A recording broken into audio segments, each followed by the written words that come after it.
We watch all too.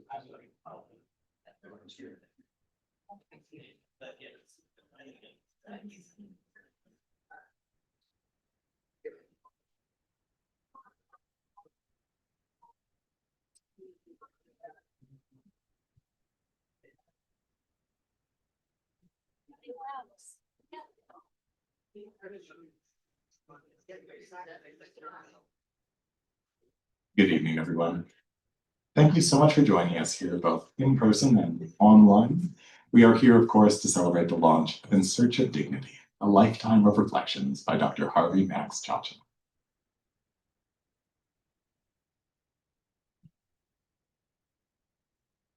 Before we begin, I would like to acknowledge that we are here in Treaty 1 territory. The land on which we gather is the traditional territory of the Anishinaabe, Inuit, Anishinaabe, Dakota, and Dene peoples, the homeland of the Red River Métis. In addition, McNally Robinson Booksellers itself rests on the land once occupied by the Métis community of Roostertown. We're delighted to have you out here for the launch of Dr. Chochinov's new book. We're so grateful to Oxford University Press for helping to make this evening a reality as well, and for publishing the book in the first place. I won't take up too much of your time, but I will let you know how the evening will flow. There'll be an introduction from your host, Dr. Bruce Martin, followed by a presentation from Harvey Chochinov. Immediately after that, there'll be a conversation that'll take place to my left. Following that, there will be an opportunity for you to ask questions, so please do allow those to percolate over the course of the evening. When it comes time for the Q&A, I'll approach you in a non-threatening way with this microphone. And that will simply ensure that all those who are watching at home can hear your questions. I'll be back at the end to review signing procedure, but for now, it gives me great pleasure to introduce your host for the evening. After a 30-year career dedicated to providing a broad spectrum of Northern and Indigenous healthcare, including clinical service, administration, research, and education, host Dr. Bruce Martin's clinical activities are now divided between adult and pediatric palliative care in hospital, community, and home settings. He gives significant attribution to those from whom he has learned, his mentors, his patients and their families, and their communities of life.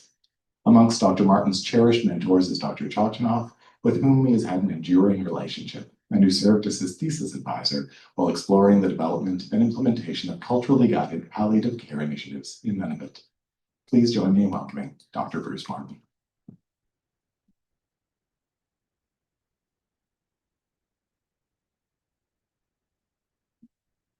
Thank you very much, John. And I must admit, I'd like to echo a few of those welcoming remarks to those of you who are gathered here, but those who are also with us online. A pleasure to be here, and in fact, quite humbled to be invited by Dr. Chochinov to be with you this evening and moderate this evening's event.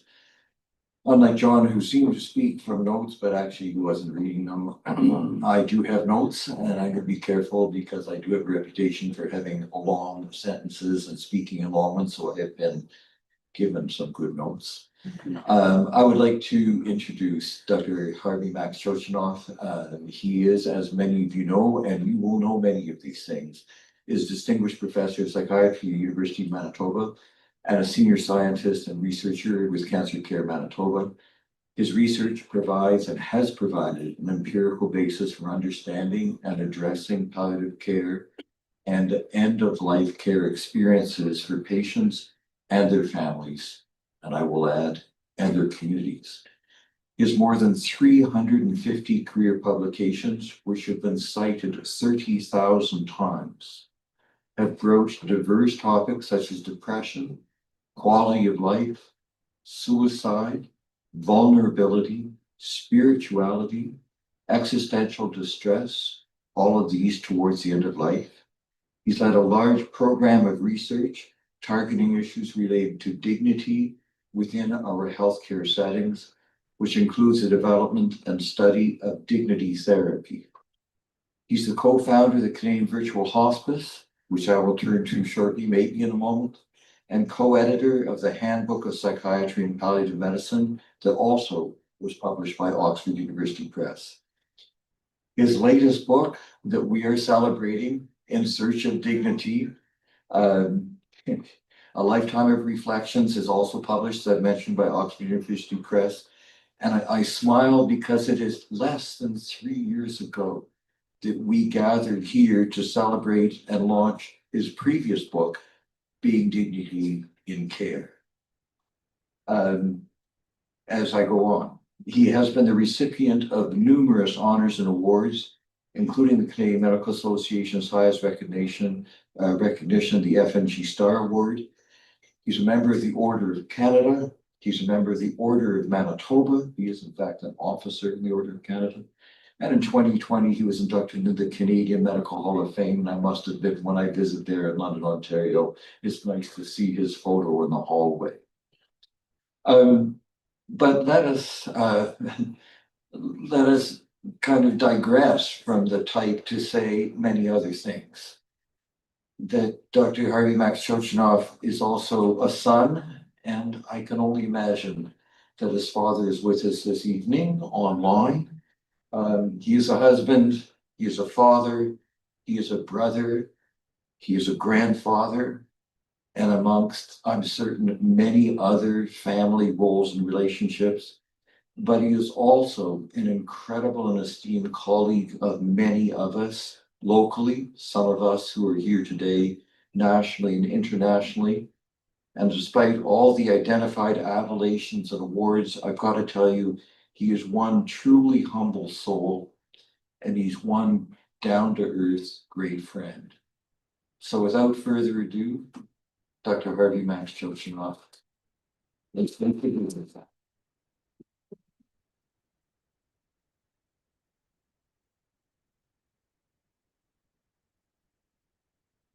Thank you, Bruce, and thank you to all of you for being here. I see new friends and old friends and people I wasn't sure I was still friendly with. Everybody decided to come out tonight, and I'm really delighted.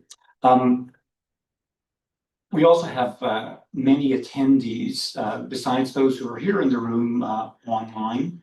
I know there are friends and colleagues from around the world joining us. My wife, Michelle, my daughter, Rachel, my son-in-law, Cam. I have a feeling that my grandson, Riley, probably is in bed by now.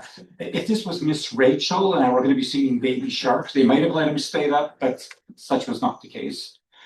So let me tell you a little bit about this book, and I'll begin with the dedication in memory of my mother, Shirley Chochinov, my sister, Ellen Chochinov, for Michelle, Lauren, Rachel, and Cam, and my grandson, Riley Maddox Marr. Okay. So I'm going to share with you, I've chosen 4 readings. The first one of which is really the foreword from the book, to give you a sense of what is this book about? Why did I write it? And why might it be something of interest to you? And so the foreword reads as follows. The thought of writing a conventional biography doesn't entice me. It's not only that I suspect few people would find it of interest, but rather it just doesn't spark my creative imagination. On the other hand, writing a vocational biography, that is a candid and nostalgic reflection on various facets of my medical career, now that feels intriguing. And why is that the case? And why might anyone care? Well, to be frank, these past 4 decades have taken me on a professional journey beyond anything I could ever have imagined. This quest, and I called it that, realizing in hindsight I was looking for something, began in Winnipeg, Canada, at the University of Manitoba, where I completed my core training in medicine and psychiatry. This led to the hallowed halls of Cornell Medical College and Memorial Sloan Kettering Cancer Center in New York City.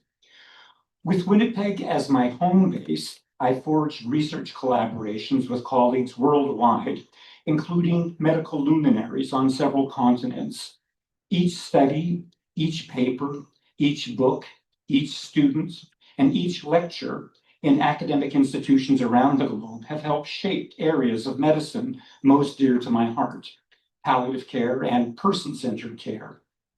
So, In Search of Dignity, A Lifetime of Reflections is a collection of essays, publication, speeches that I've penned over the years. Each one is accompanied by contemporary musings telling the story behind the story, and what motivated me to write that particular piece, and how my words currently resonate considering shifting social policies and medical practices over time.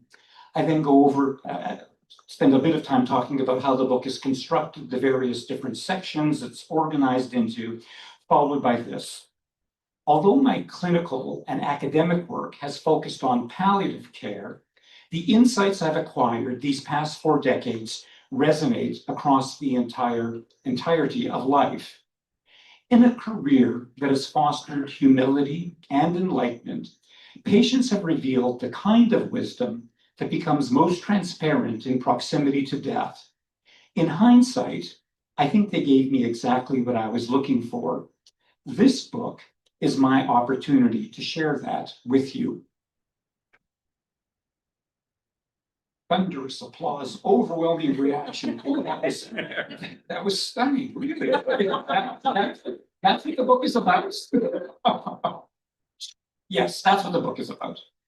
So, I mean, there are some facets of the book, as you can imagine, that are quite serious, and others that I hope you'll find amusing and humorous. And I'm going to share some examples of both of those.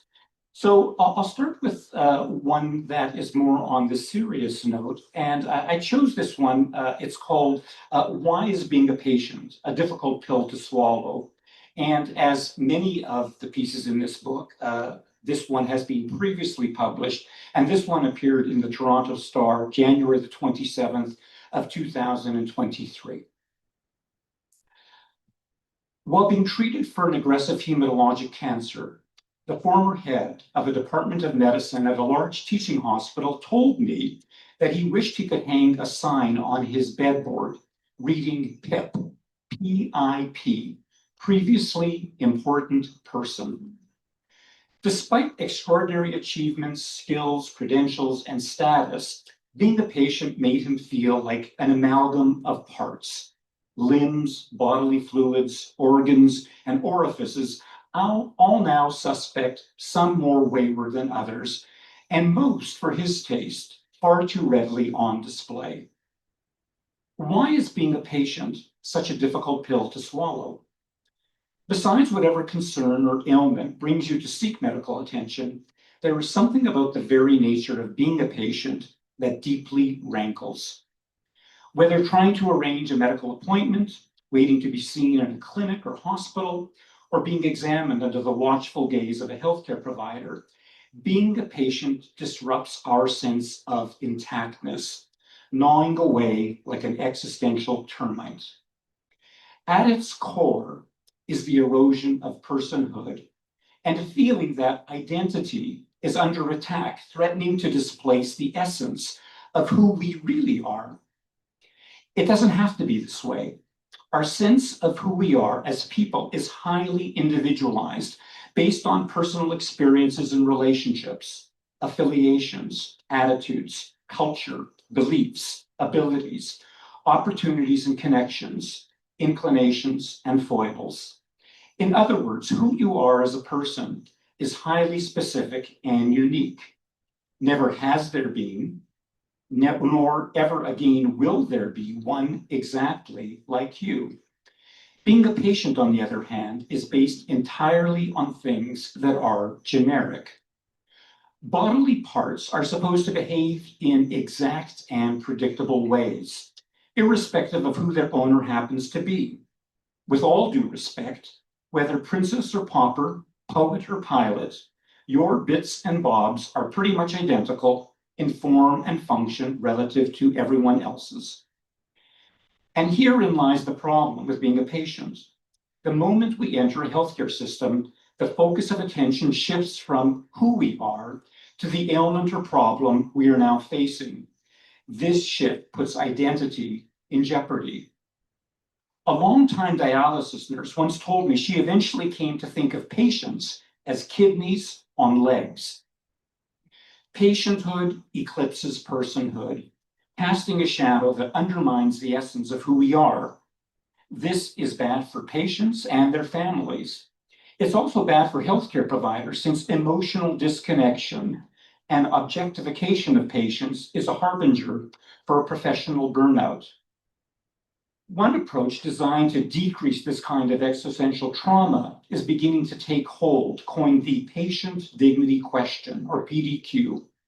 The PDQ asks patients, what do I need to know about you as a person to take the best care of you possible? This question forms the basis of a brief 5 to 10 minute conversation focused on personhood. What matters to you? What are your core beliefs? What or who are you most worried about? What roles and relationships matter most? In answering the PDQ, patients are being asked how they want to be seen or understood as a person by their healthcare team. These conversations are summarized into a few paragraphs and with the patient's approval placed on their medical chart. While mostly used in patients with serious illness, the PDQ is relevant across all of medicine. Whether you're being seen for a routine medical care or find yourself moving towards the end of life or somewhere in between, who you are and acknowledgement of who you are as a person matters. And the things that people disclose by way of the PDQ profoundly change the way healthcare providers see them. I'm a survivor of childhood abuse. My son is battling cancer. I'm afraid to die alone. I'm a former department head of medicine. During the COVID-19 pandemic, the daughter of a woman on a ventilator in intensive care shared that her mother had survived the likely murder of her first child and was a spiritual leader in her community. She said that responding to the PDQ gave her a way of letting the healthcare team know that her mother was, quote, no ordinary person. These kinds of disclosures profoundly and forever change the healthcare provider's lens, bringing an appreciation of who patients are as persons above and beyond whatever ailment brought them to medical attention. This is good for healthcare providers, helping stave off emotional indifference that can lead to professional burnout, while restoring human connection and the potential for them to be more whole themselves. It is also good for patients and families, ensuring that patienthood doesn't overshadow personhood. Being a patient is hard, especially when it undermines your feeling that you are still you. That, it turns out, is the hardest pill to swallow of all.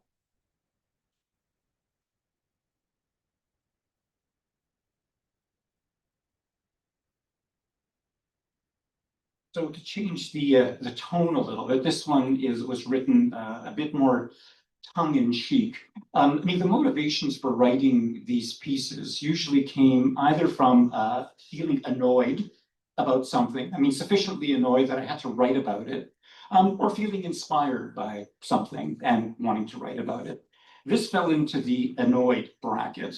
There was a movie star whose name I shall not mention, but you know him from Mission Impossible and many other such things, who was going on this public rant about anti-psychiatry, and people needed to give up their psychiatrists, needed to give up their psychiatric medications. He had read the literature, he knew the history of psychiatry, and if you go out and join a gym, do hot yoga, and eat right, all will be well in the world. So this kind of pissed me off. And so I published this piece. It was originally published in the journal Palliative and Supportive Care in 2005. And the title is Cruising for a Bruising.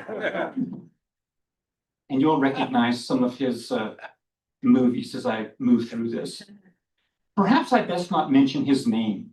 His lawyers, after all, are much more familiar with the color of money than mine will ever be. Nevertheless, these outrageous rantings by one of Hollywood's alleged top guns denouncing psychiatry and challenging the legitimacy of psychiatric illness has got to stop. Claiming he has a firm grip on the facts, he defends an ideology that refers to psychiatry as Nazi science. One can only imagine how Holocaust survivor and psychoanalyst Viktor Frankl, author of Man's Search for Meaning, might have responded to such a vile claim. He further describes psychiatry as a pseudoscience that the key to beating depression, attention deficit disorder, and psychotic disorders is not some evil drug cocktail, but rather proper exercise, ample items, and plain good living. Now, I wasn't born on the 4th of July, or yesterday for that matter, but surely the ability to play the role of an authority does not confer authority status or authority knowledge.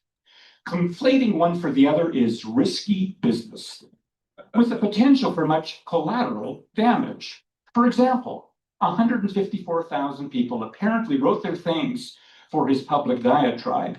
He did not, however, disclose how many bothered to register their objections. Let us imagine that each of those correspondents was someone with chronic major mental illness. According to his prescription, all the right moves would include stopping medication, abandoning psychiatric support, popping vitamins, and perhaps taking an exercise class. Now, I don't mean to rain man on your parade, but do you understand the despair of profound and soul-crushing depression? The anguish of feeling one's mind spinning out of control, or the terror of entering into a mental space well past losing it? The judicious use, I guess not too many people saw the movie Losing It. Yeah. The judicious use of psychopharmaceuticals as part of a comprehensive psychiatric care can make the difference between life and death. And while this may not jive with your picture of, quote, the ideal scene for life, whoever said life was ideal, except perhaps in the movies? Over the past few decades, more than a few good men and women have amassed evidence within the fields of epidemiology, psychiatry, psychology, neurochemistry, pharmacology, neuroimaging, and genetics, establishing the validity of various psychiatric disorders. As you correctly point out, there is no simple blood test to confirm these diagnoses, but the same could be said of many medical conditions. Pain, for example, cannot be diagnosed on the basis of a blood test, and yet clearly exists. In my field of end-of-life care, the skillful application of analgesic medication, along with comprehensive palliative care, well before the time to play taps, can make all the difference between anguish and good quality life. So why bother embarking on this mission impossible by taking issue with this young gun?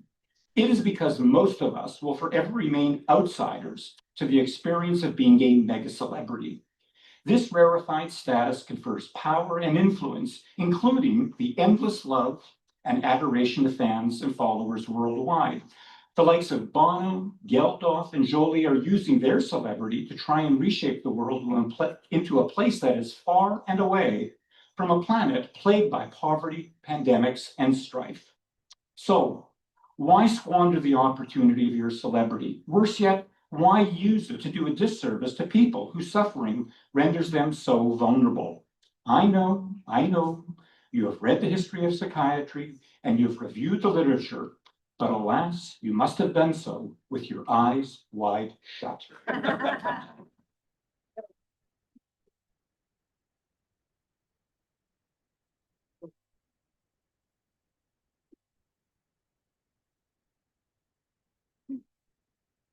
So, returning to a more serious note, this particular article, further talks about, the whole issue of personhood and the importance of how we can try to maintain personhood, in the face of life-threatening or life-limiting conditions. This particular article was published in the Globe and Mail, July the 7th, 2003. And it's called Michael J. Fox Gives Patients Hope That There May Be a Place Illness Doesn't Touch. And the name of his movie was Still.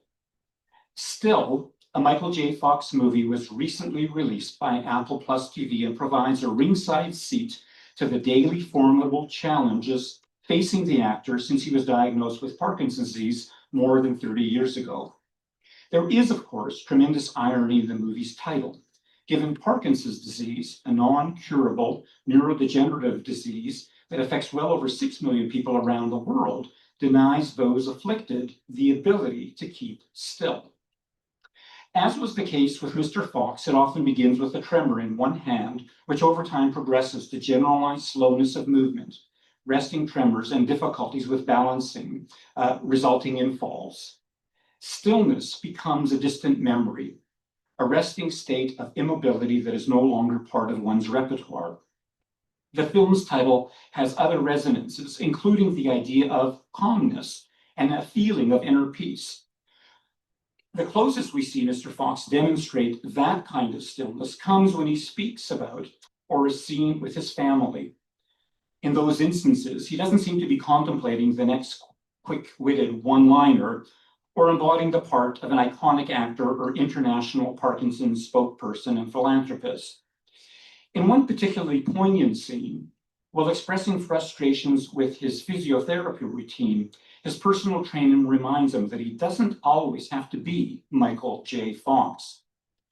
In other words, he's told it's okay to just let go of the public image and the responsibilities and expectations that go along with it, is one of the few times his sadness emerges without him attempting to deflect away from the pain. Rather than a clever rejoinder, he chooses silence. There are times when finding inner peace within the midst of deteriorating health requires confronting anguish, like grief. Responding to illness-related losses can't be outrun or circumvented. But that kind of being in the moment engagement, painful though it may be, can bring about a kind of calm that people sometimes speak of in terms of healing. Mr. Fox says, "I couldn't be present in my life until I found this thing happen to me that made me present in every moment of my life because it was shaking me awake." Parkinson's disease, without any benevolent intent whatsoever, forced Michael J. Fox to make room for Michael.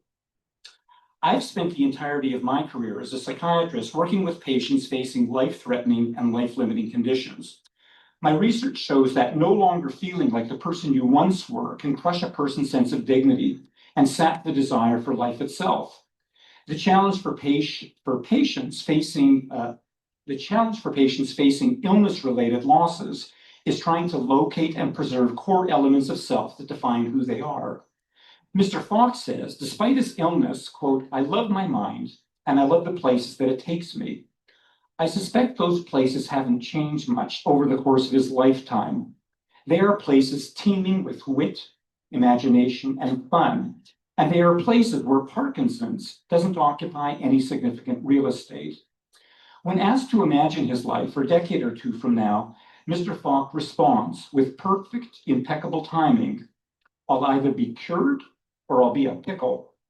That sounds exactly like Michael J. Fox. I remember looking after an older woman with metastatic breast cancer many years ago. She was the matriarch of her family, and as I recall, ruled with an iron fist.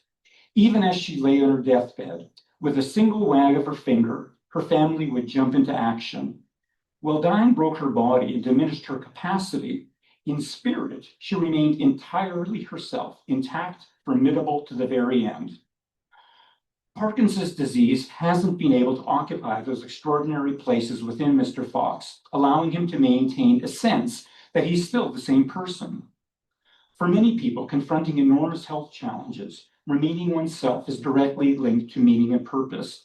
As Mr. Fox puts it, "I wanted to be in the world and not take this and retreat from the world."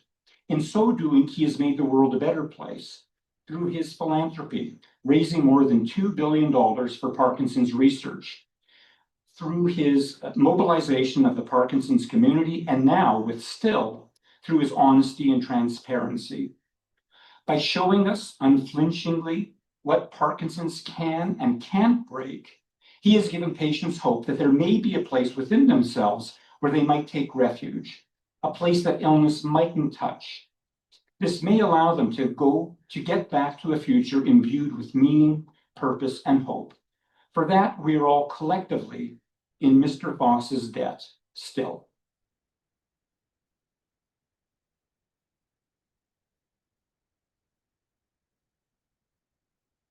Okay, and now just one last and brief piece, and this is more of a fun piece.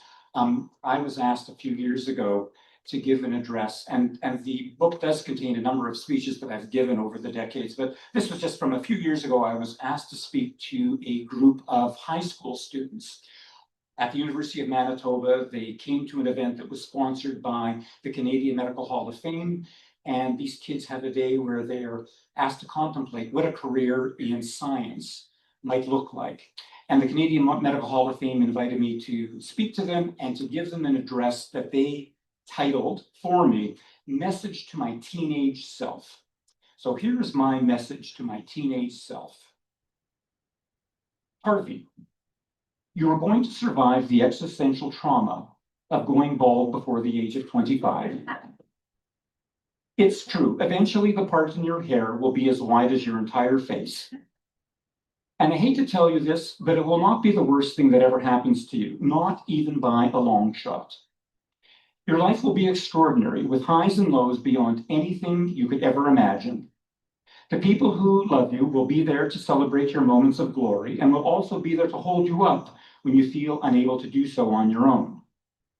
Your time of being a size 28 waist won't last forever. Enjoy eating, sleeping, and indulging in various pleasures to your heart's content with equanimity while you can. Life will change, and so will you.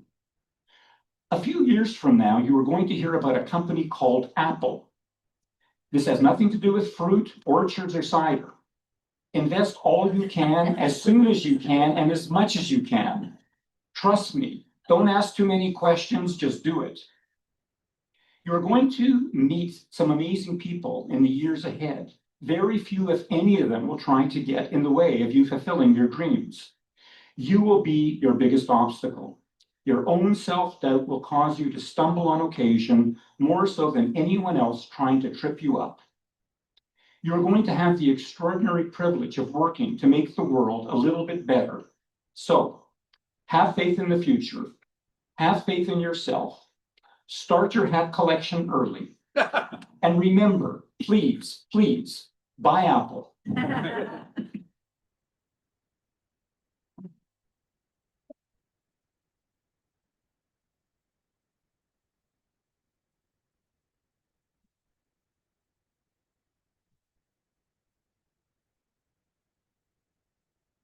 Bruce, now you can do some talking. Thank you.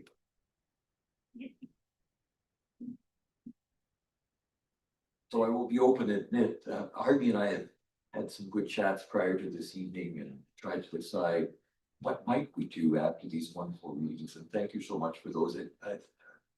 We might get back to a few of them, but what an incredibly wonderful mix of profoundly profound documentation, writing previous speeches, but also some incredible humor.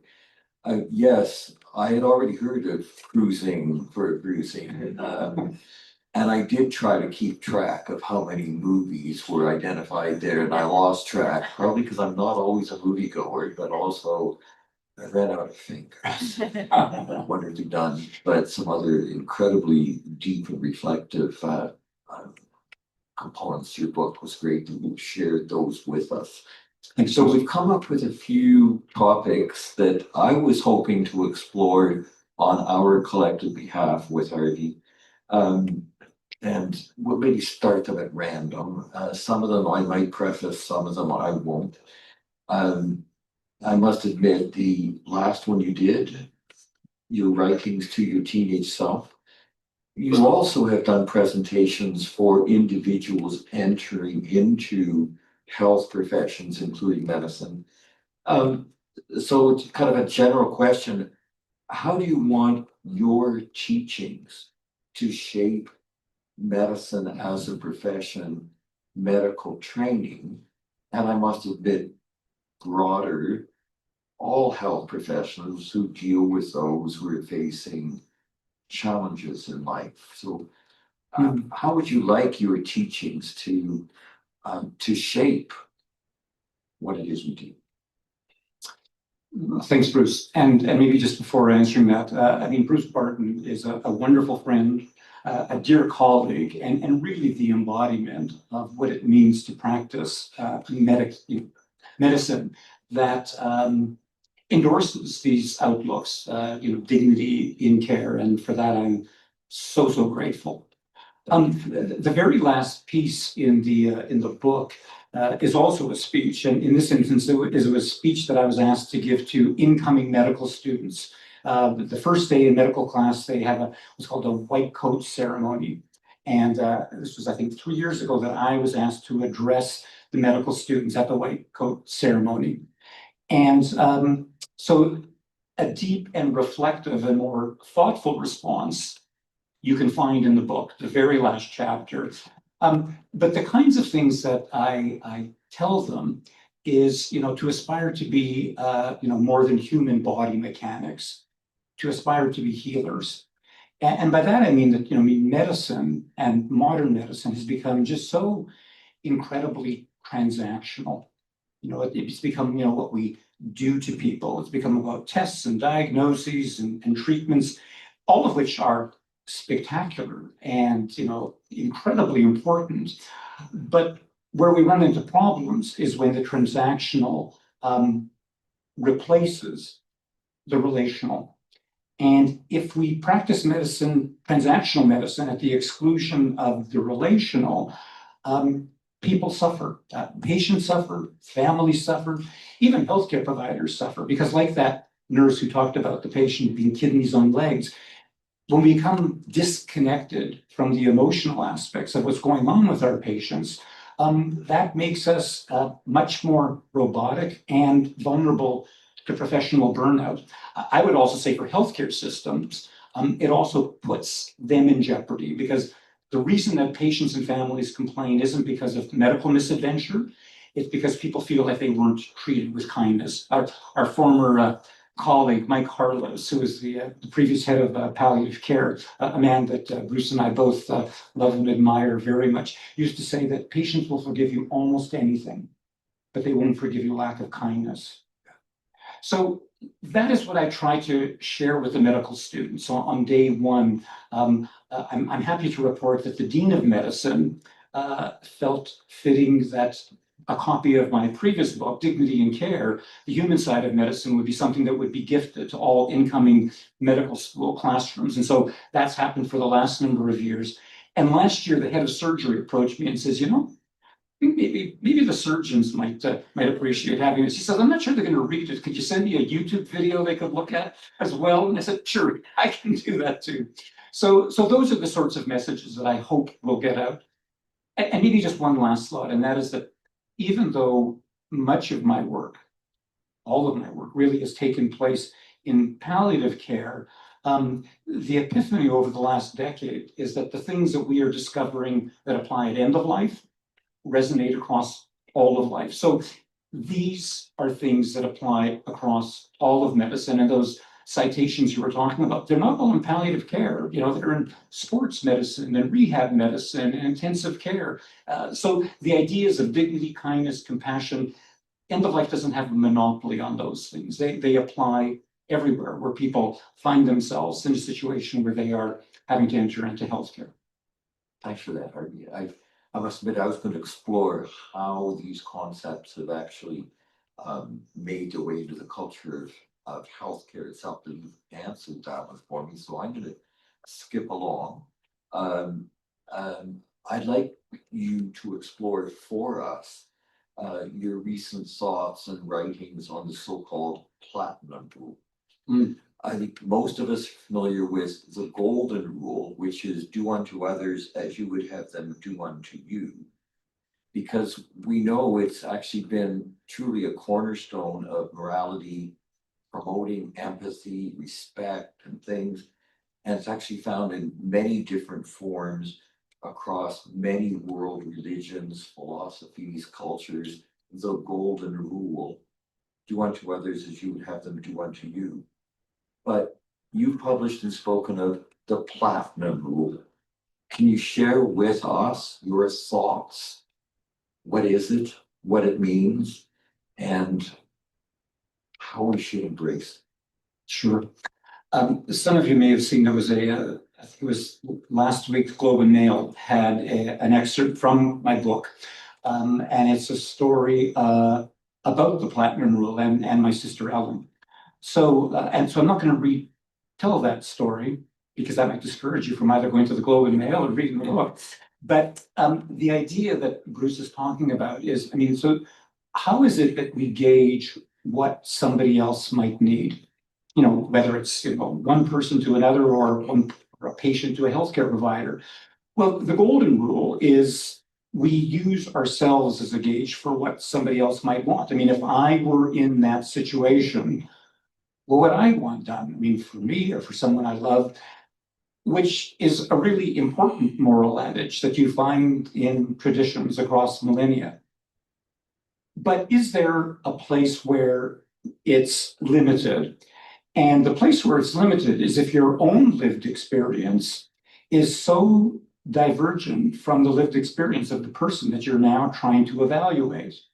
And where we run into problems is if the healthcare provider, you know, is looking at an individual and thinking, geez, you know, if that were me, you know, would I want to be that marginalized, that disenfranchised, that disfigured, that disabled, that old?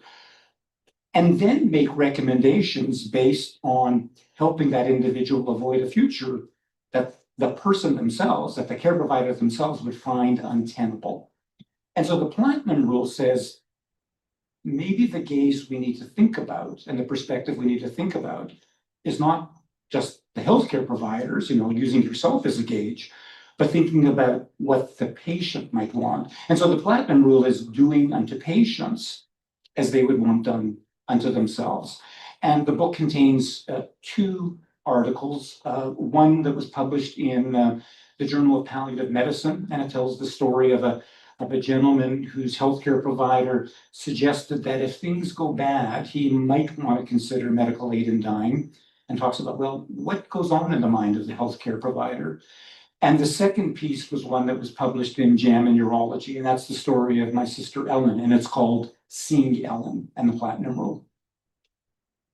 Thank you very much for that. In the interest of time, I won't spend much, but it means an awful lot to me. I must admit, I was raised very much in the culture of the golden rule. But it was actually your work with me when I was exploring the development implementation of palliative care for the Inuit that recognized that I didn't have an understanding of what they wanted because I projected the golden. And so the meaningfulness of the platinum rule, and I must admit, is I very much honor John for the acknowledgement of the lands in which we're in and the cultures that we have now worked and lived with is incredibly important, the platinum rule. And having an understanding of the cultural foundation of the desires of those individuals, which gets me into wanting to explore, and you did mention it, it's a so-called PDQ.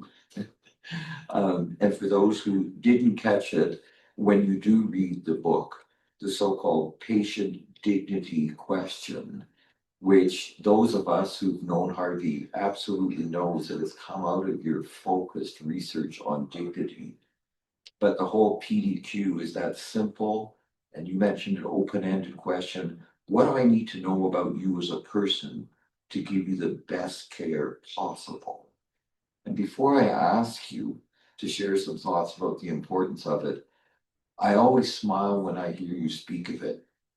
I have the honor and opportunity of doing a lot of home-based care of individuals who are facing end-of-life concerns.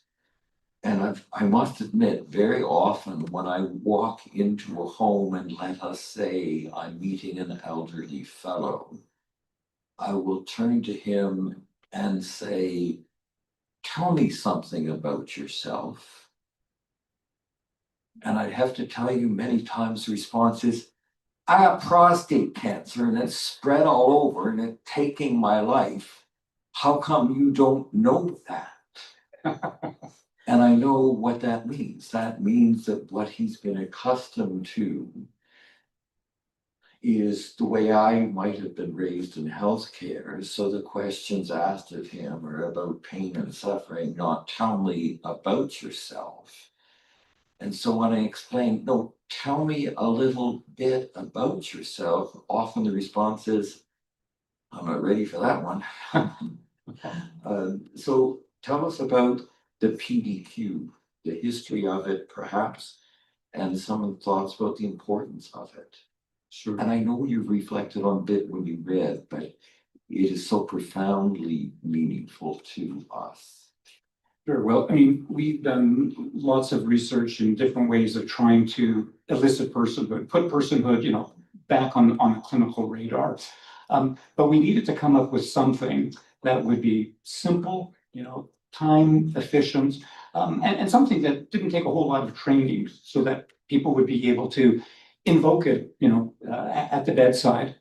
And so the question, what do I need to know about you as a person to take the best care of you that we can, kind of emerged out of that. Now, it's meant to be the basis of a brief conversation. Over the years, I've had some colleagues who have said to me, I tried that PDQ and it didn't work. I said, well, what do you mean? He says, well, I said the words. I said, what do I need to know about you as a person to take the best care of you that I can? And the patient looked at me like I was, kind of speaking Greek. They said, I don't get it.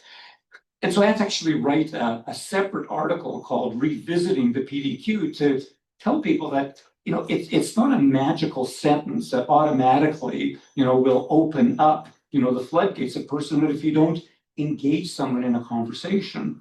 The other thing is that for many patients, it can be jarring because they don't see it as being medical, and might begin answering it in a way that sort of medicalizes it. Like, I recall a gentleman who said, well, I'm really worried about, mobility when I go home and, getting over the stairs and so on. I said, well, that sounds really interesting and important. I'll let your OT know about that. But actually, I'd like to have a different conversation with you. I want to know who you are as a person. How would you like others to see you or experience you? And again, the kinds of responses that you get, even to these short conversations, is profound. And just, one example, it may be in the book, I'm not sure.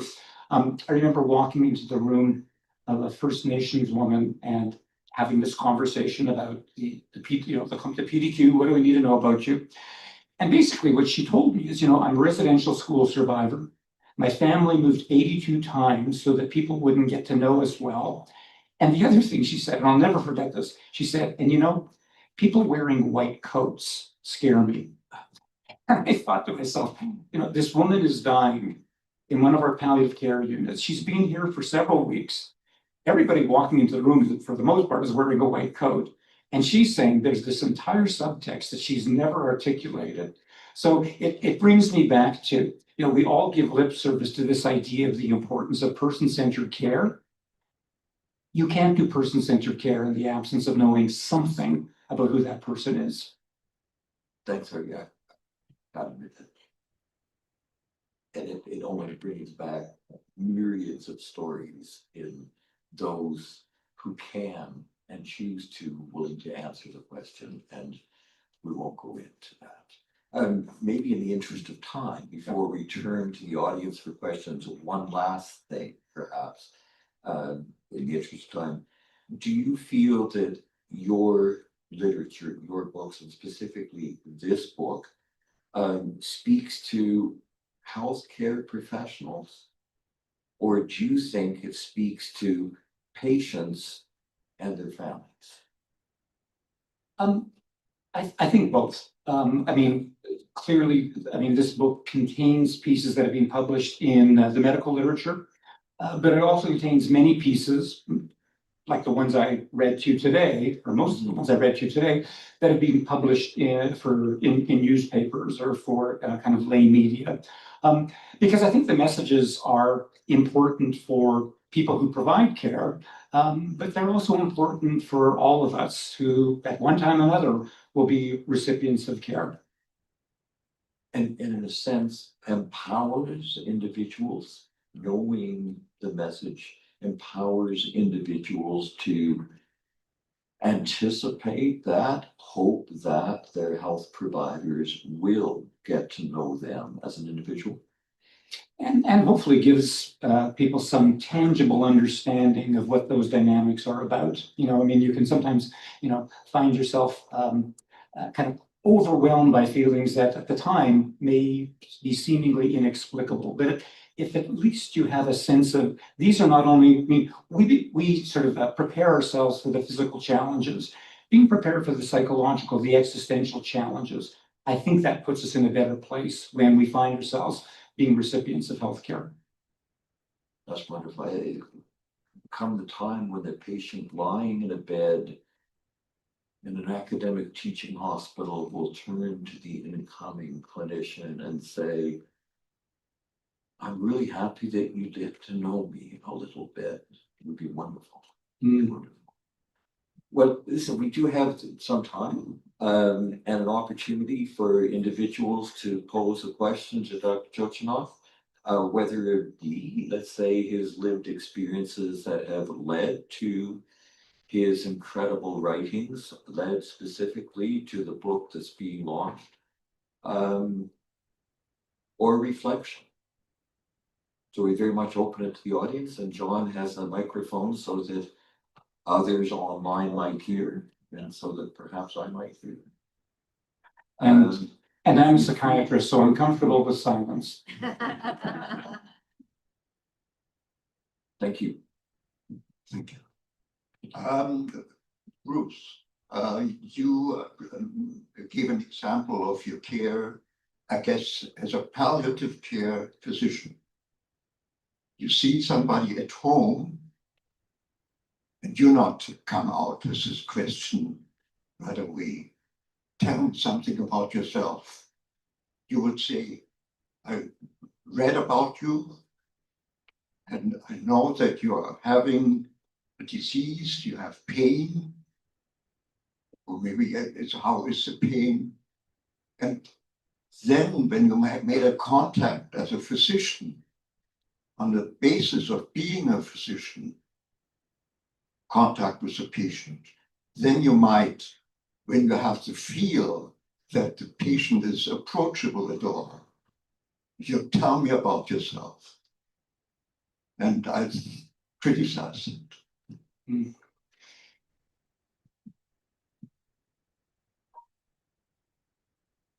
Oh, so thanks, Harvey, and thank you. It's nice to meet you. I just want to give you evoked a couple of things, and I apologize to the audience and whatever my segue. Thank you for giving me something else to hate about Tom Cruise. After he, I don't care. After he butchered Jack Reacher, my favorite character from Lee Child. The other thing I wanted to say is having experienced losing my partner to ALS, one of the most important things for her during her period of palliative care at home was to write a cookbook. She brought the cookbook to St. Boniface Hospital, and anybody who walked into the room, she could not talk. She lost all mobility. Her brain was there. She would just point to the book. And I remember how important that was. So your questionnaire to me resonates and how important that is, because that for Elaine, she couldn't say, just look at the book. And like you knew who this woman was. So thank you. Well, thank you.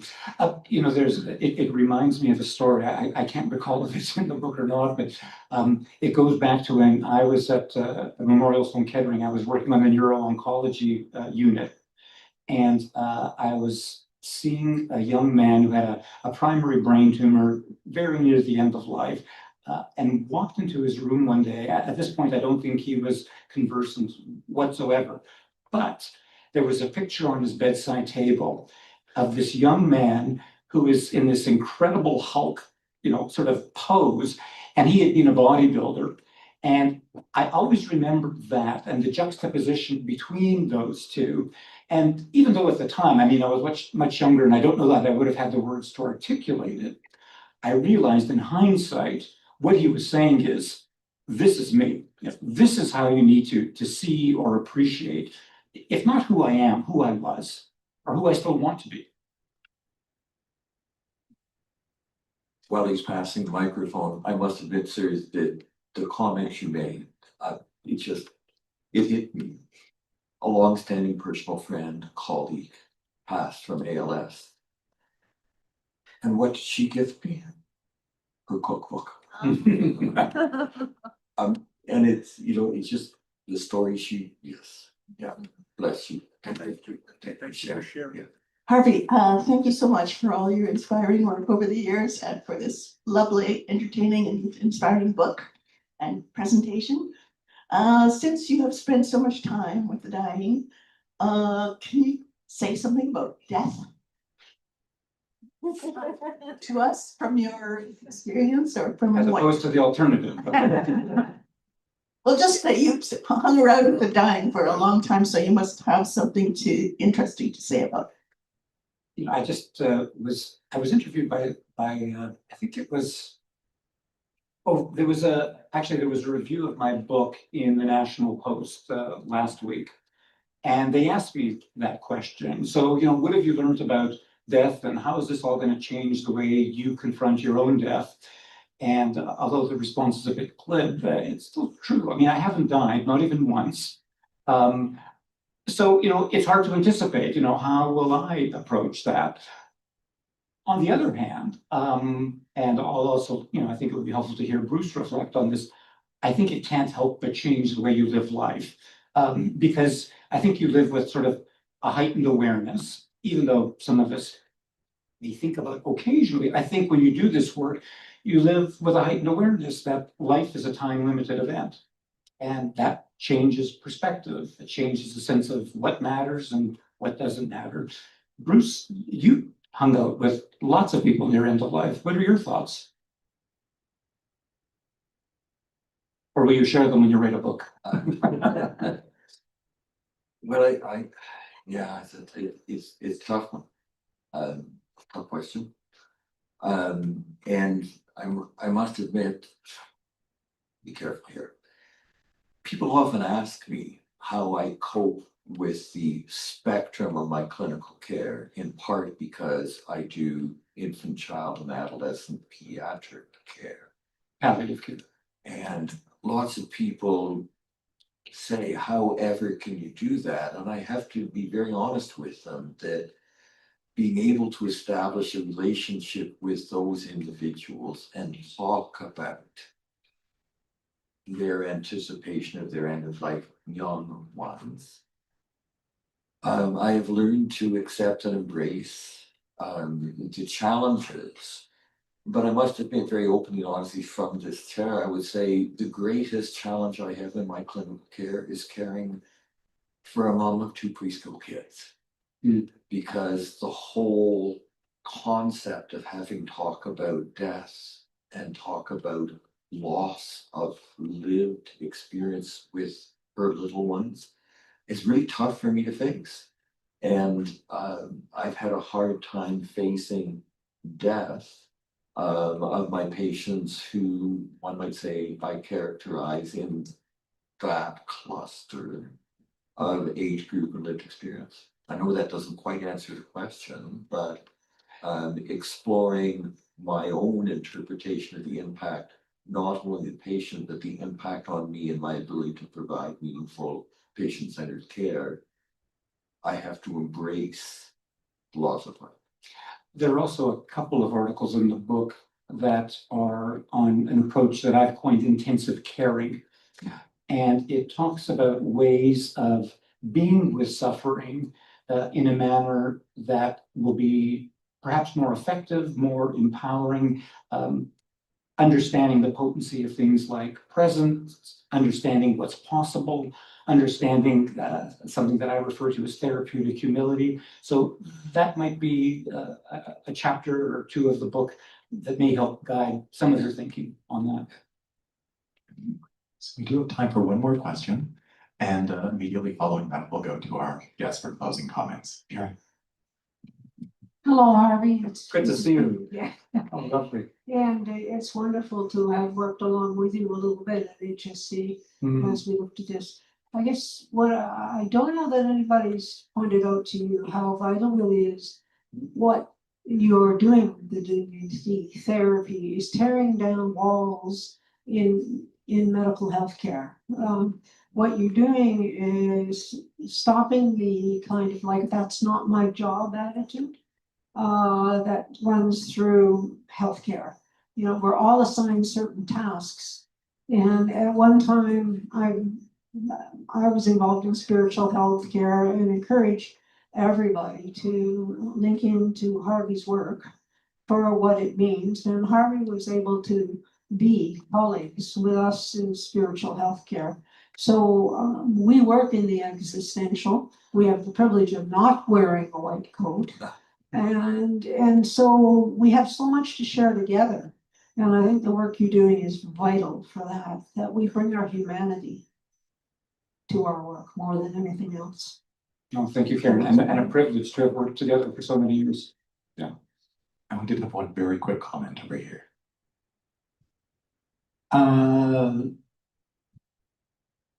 Tell me, I'm gonna do this with one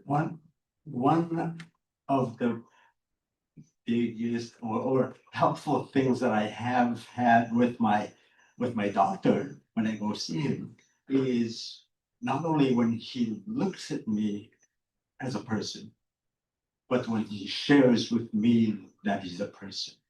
And that relationship then allows me to be able to tell him what is wrong with you. I love that kind of reciprocity and trusting.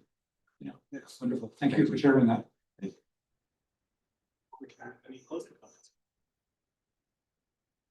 I think I've said what I hope I would say, and I hope everybody here, I just wanted to thank everyone for being here. I hope that this was uplifting. I hope that you don't leave sort of it wasn't meant to be a downer. So I hope that it was uplifting, that it gives language to some of the things that we all struggle with. I mean, and the other interesting thing about the work, and again, having had the opportunity of doing this work and sharing this kind of work in centers around the world, is that wherever you go, these are the things that people are thinking about and struggling with, which is to say that this is kind of part of our kind of collective or core humanity, just part of being human. So thank you for being here, and thank you for being part of this discussion this evening.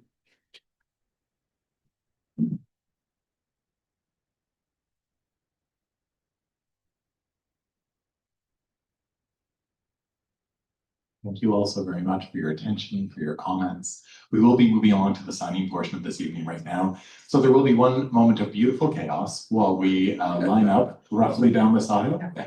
Rest assured, if the lineup is long and you'd like to just wait, feel free to stay comfortable in your seat. We won't rush you along. We do have plenty of copies of the books here, so please feel free to get a copy of the book signed before you pay for it. Just please do remember to visit our cash desk before you leave. Speaking of appreciation, we're so grateful to Oxford University Press for publishing this book in the first place, and I'm going to ask you to join me in 2 rounds of applause. The first is for our host, Dr. Bruce Martin.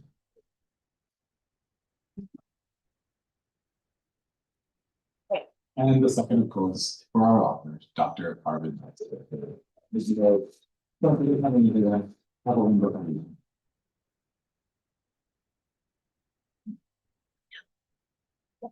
So